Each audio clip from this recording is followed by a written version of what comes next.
Good afternoon and welcome to Film Review 2016. We're going to be looking at some of the highest grossing films of 2016 as well as our personal favourites and one film we're looking forward to in the coming year.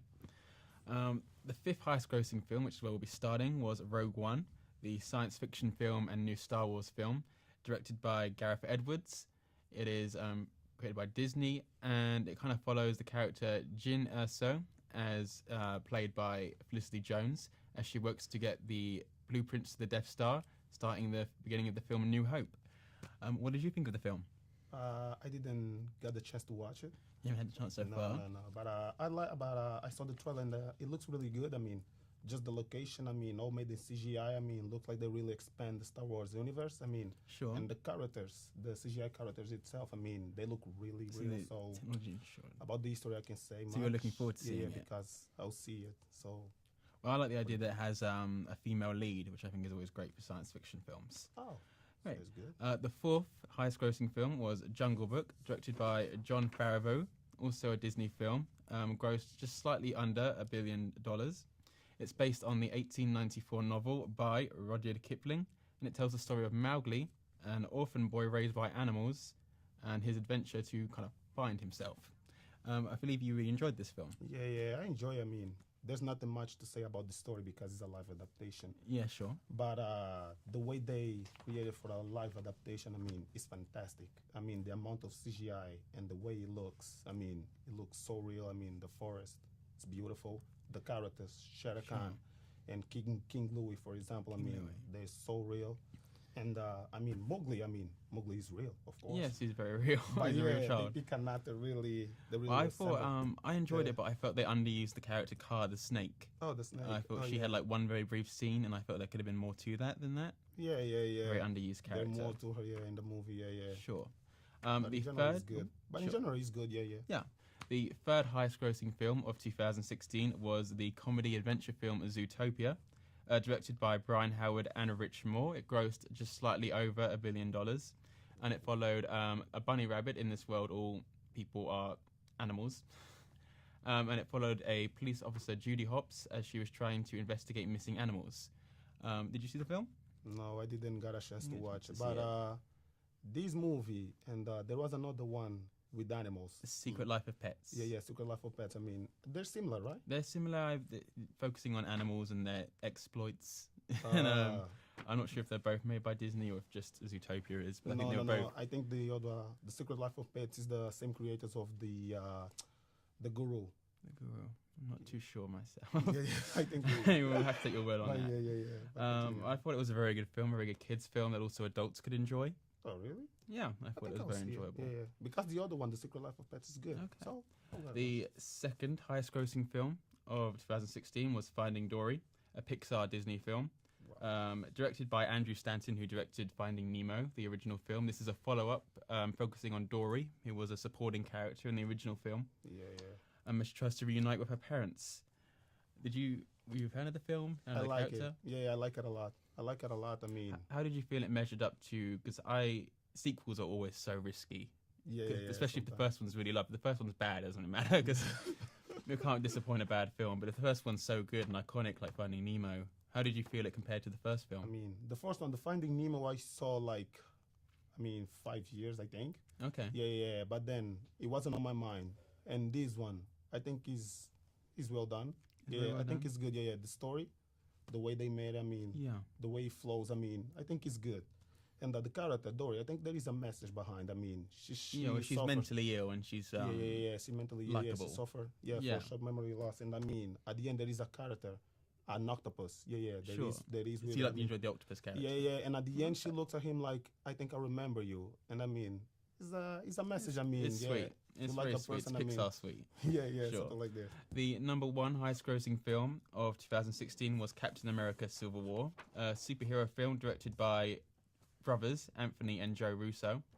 It grossed $1.153 billion, and it followed Steve Rogers, Captain America, and Tony Stark, Iron Man, as they kind of break the Avengers team apart and begin a civil war.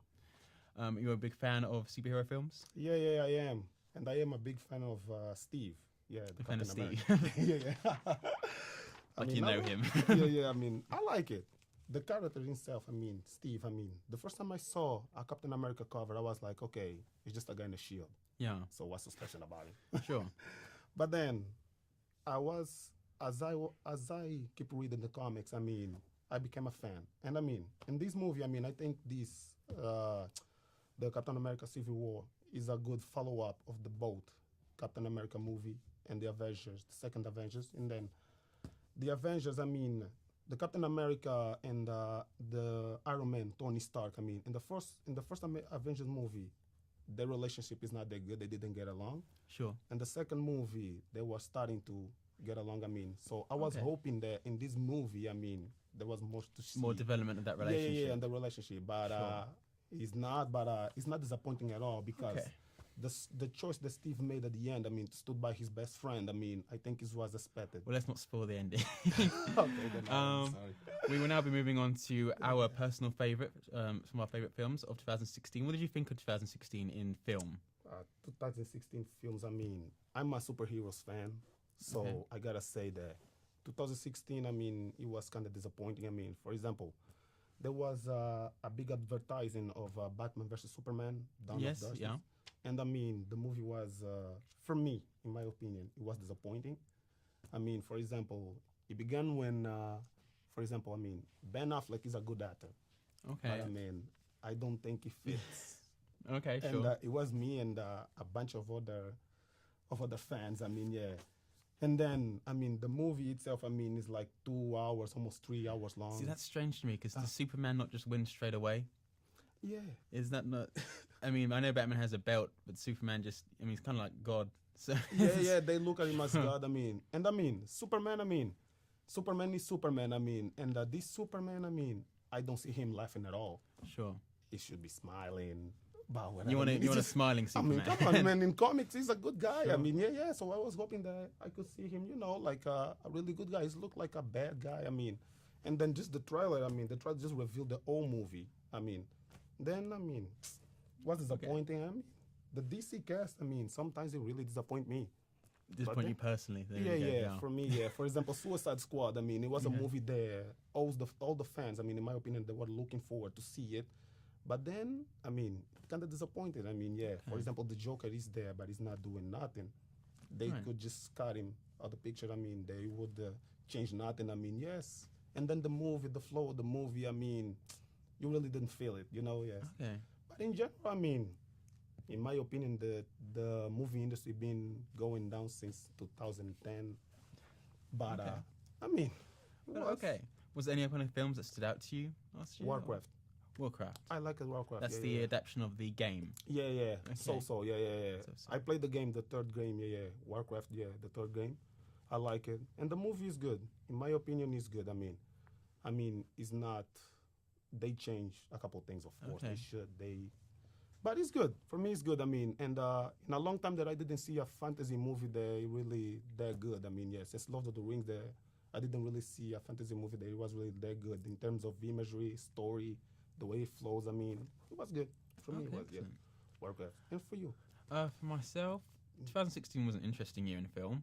I felt, I kind of agree that there was a lot of disappointment, especially in the larger blockbuster films. Yeah. But I always kind of look towards smaller, kind of independent dramas myself, personally. Okay. One that really stood out to me and is kind of gathering a lot of awards momentum at the moment is Moonlight. It's a film. It's based on a play. In Moonlight, Black Boys Look Blue. Is that the name of the play? And it's about this boy. I can't remember his character's name now. But as he kind of grows up and deals with struggles in his life, issues with his relationship with his mother, issues with kind of a drug dealer he looks up to, I believe. And it just kind of follows his life. And it was a very interesting film. I think it's just really a lot of critical acclaim, very beautiful cinematography. I read the review. Yeah, they say really good, but it's not really my kind. But sure. Yeah. Another film. Another one. Yeah. Probably be Rogue One, as we previously discussed, one of the higher grossing films. Because I'm a big fan of the Star Wars films. I've seen all the previous films. I only played the games. You only played the games. Continue on. But, it had an interesting atmosphere, very diverse cast that I was a big fan of. And I love the whole Star Wars universe, the whole lightsabers, all the kind of geeky stuff as well as the Okay, underground yeah. stuff. And I think if there was another film that really stood out to me, it was this French film called Elle. L. And it's a French film starring this woman called Isabelle Hubbard. Isabel And she's Hubbard, like a very famous French actress. And it's kind of like a psychological thriller. It's this woman, she's like a businesswoman who runs a video game company. And she's in the news at the moment because her father was a serial killer. Oh, okay. He killed like 30 people when she was younger. And at the same time, she has a break-in where she's raped. And then she Oh. finds out who it is and begins a relationship with him. And it's very strange, kind of goes from there, and it's very dark. Yeah, yeah. Oh. Very dark, the way she talks about things, the way she approaches things. It's a very great performance from Isabelle Hubbard And that I think yeah, carries the film. Yeah, I think he is good. I think I'm gonna watch it. You can watch yeah, it. yeah, yeah. I should watch Okay. it. Yeah. Is there any film from this coming year that you're looking forward to? Me, if there is one, I mean, Ghost in the Shell. Ghost in the Shell. Yeah, yeah. I wanna watch it. Yeah, yeah. I mean, Were you a fan of the original anime film? yeah. I'm a fan of the original anime film. I mean, it looks so good. I mean, the trailer looked fantastic. What do you think about the casting? Because there's been controversy towards Scarlett Johansson's casting as the main character when the characters are Japanese and she is not Japanese. Yeah, there is. Yeah, sometimes there is, but I mean, I think she fits. She fits. Yeah, I think she fits. I mean, let's be honest. I mean, she looks good in the movie. The trailer looked good. She resembled. Yeah, she resembled the character. I think as long as the character is Japanese, a white woman can't really resemble.